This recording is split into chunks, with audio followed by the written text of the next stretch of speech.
We went through Bitshar on a small walk and came across a small factory where cloth was being printed. We've been presented with lots of different cloth while we've been here, and I did not realise until yesterday the amount of work that has been put into each and every piece of cloth, and has made me appreciate every piece of cloth so much more than I did initially.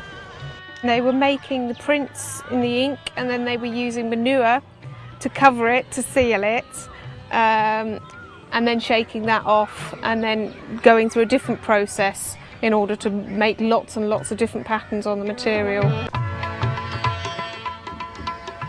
And then the chap gave us some arjaks. Is that what they're called? Yeah. We then were given the opportunity to have a look through some of the cloth that was ready for sale, and I found a dining room tablecloth that was fantastic, that I've bought for a gift for my mum.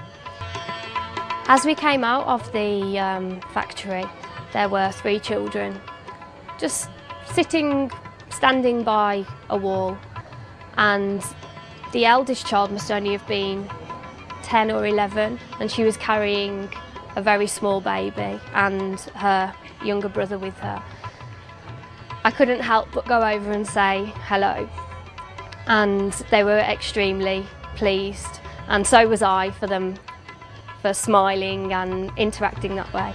And then I also had a photo taken with these children, which was a fantastic memory to take home.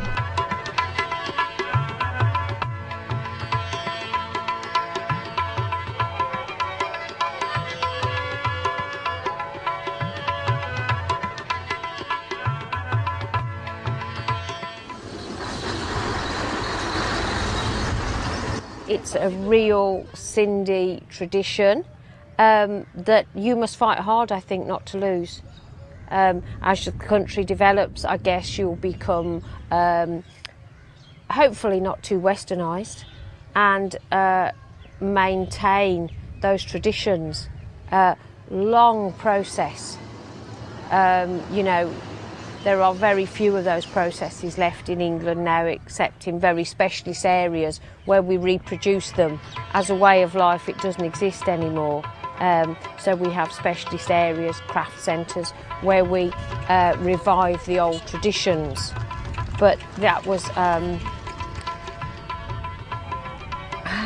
classic, really, in that they work so hard and it's so time-consuming, but has so little financial reward, really.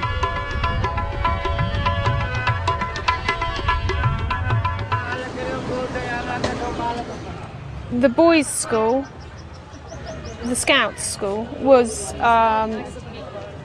quite formal, quite disciplined. Very smart children, very well turned out. They knew what they were doing, knew where they were going, and again, the education being given to them was very formal, not very computer based. 2 plus 1 is equal? 2 plus 1 is equal? 3. Very text based, which is a way of teaching that we used to do in the UK, but we don't so much now.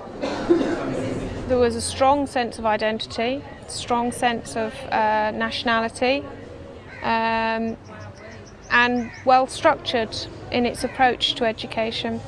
What subject? Mathematics? No, science. Science?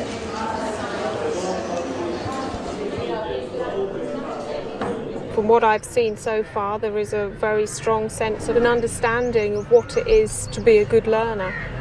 Typing. Are you copying from a book? Yes. Cricket? Yes.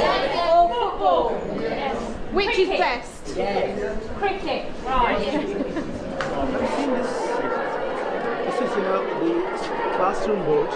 So this is the number of children Yes, this is the number attending of today. There's 58, present, so there's 10 children absent. Students on leave and students on sick. The total number of students Is in class, 58. and this is the date. And here would be the board is maintained by class monitor. So So not the teacher? No, not the one teacher. One of the children? Class, yes. There's lots of things that we can take back. You know, it's interesting, you know, when I was with Rebecca in the Government Boys High School. Oh, yeah. And, you know, they were trying some kuya, right, which is a sort of sweet here. Oh, yeah. And over in the UK, we use it a lot in making burfi and stuff, which is another type of Asian sweet. You might have tried. I love that. Yeah, you love burfi. Yeah. But they actually use it in making that in the UK. What was funny was like Danish, you know, it was like she asked Danish, you know, well, how do you make kuya? And he actually didn't know. And how is it made? It is made how? I don't know. Not sure. I'll tell you. How is it made? Even though I'm visiting, it's actually made from a condensed milk that's solidified.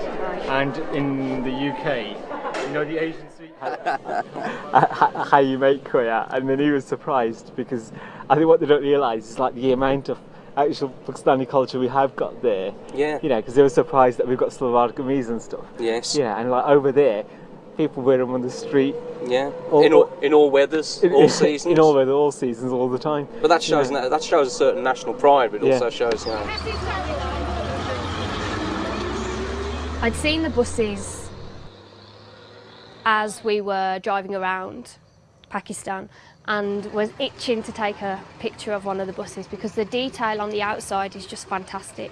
Again, very talented people with artwork to decorate the buses in such detail and make public transport look like something that you would actually want to get onto.